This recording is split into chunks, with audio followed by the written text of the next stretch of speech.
सभी को सम्मानित बंधुओं, यूजीसी तो पूरे देश में तहलका मचा दिया है। यूजीसी आने से देश के वो तबका बहुत बेचैन हो गया है जो सदियों से यहाँ के लोगों को गैर बराबरी में हमेशा देखना चाहते हैं, जो चाहते हैं कि वो उच्च शिक्षा पे जाए ही ना, हायर एजुकेशन की तरफ वो ना जाए। उसे रोकने के लिए इन लोगों ने तमाम तरह के षड्यंत्र किए हैं। आप लोगों ने देखा भी होगा कि जाति ही देखकर लोगों को नंबर भी दिया जाता है, जाति देखकर प्रोफेसरों के भी साथ भेदभाव होता है। तो ये जो कानून आया है, केंद्र सरकार ने इसे एक नया कानून लाया यूजीसी, इससे जो लोग ऐसे मामलों में अकेले या तनहा पड़ते थे, यूजीसी उनके लिए एक सहायता, एक मजबूत स्तंभ बनकर खड़ा होगा, जिससे उनके साथ कोई भेदभाव ना हो सके, चाहे वो टीचर्स हों, प्रोफेसर हों या बच्चे हों। विरोध क्यों हो रहा है? आप सोचें कि पहले लोग ये कह रहे थे कि हिंदू जाति पात का करो विदाई, हिंदू हिंदू भाई भाई।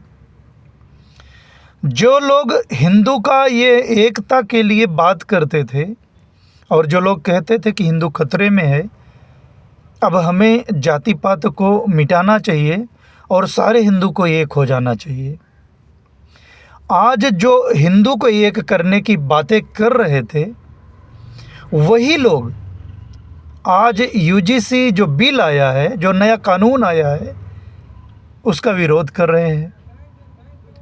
भाई, जिनका आप विरोध कर रहे हो, इसका मतलब आप चाहते हो कि उनके साथ जाति डिस्क्रिमिनेशन हो।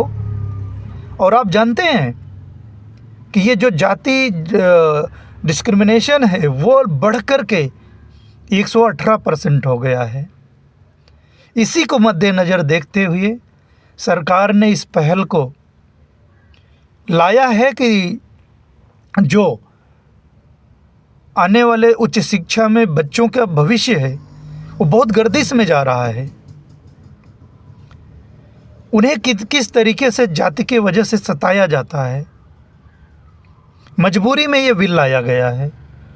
और वो कौन लोग हैं जो अभी तक तो हिंदू खतरे में था, अब तक तो ये हिंदू एकता की बात करते थे कि जाति पाति की करो विदाई, हिंदू हिंदू भाई भाई।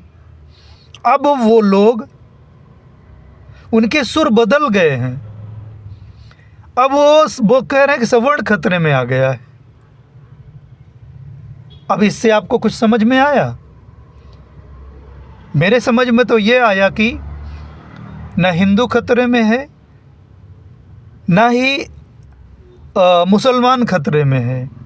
दरअसल जो यहाँ के एससी ओबीसी के लोग हैं, जिन्हें हम मूल निवासी कहते हैं,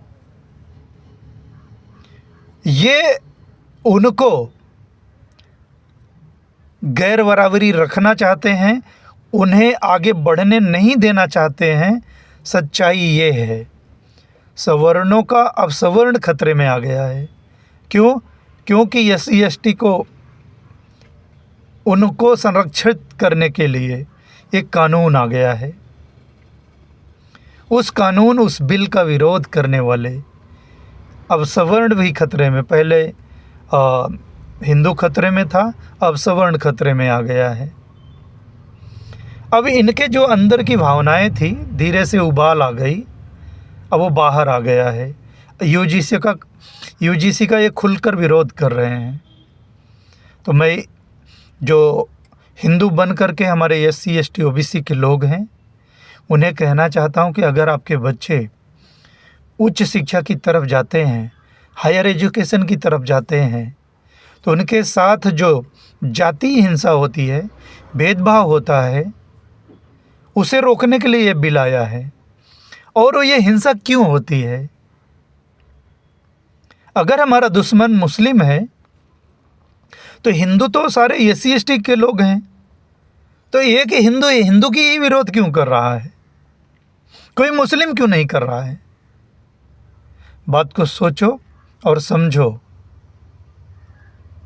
कोई हिंदू खतरे में नहीं था, ना है, और ना ही कोई सवर्ण खतरे में था, ना है, और ना ही कोई जाति का घमंड रखे। भारतीय संविधान है, भारतीय संविधान लागू होने से यहाँ इक्वालिटी आ रही है, और उस इक्वालिटी को गैर बराबरी में बदलने वाले जो लोग हैं उनकी पहचान आप करो।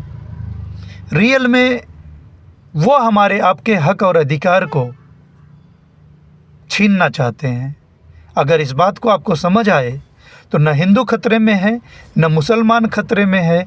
दरअसल आपकी शिक्षा, आपके जो अधिकार हैं वो खतरे में हैं। उसे हम सबको बचाने की जिम्मेदारी है। मानवता खतरे में है, इंसानियत खतरे में है, देश की वो आबादी खतरे में है जो गरीब तबका है, बेबस है, लाचार है। उनके हक अधिकार छीनने वाले लोग अभी वो खतरे में हैं। बहुत शुक्रिया आप सभी का।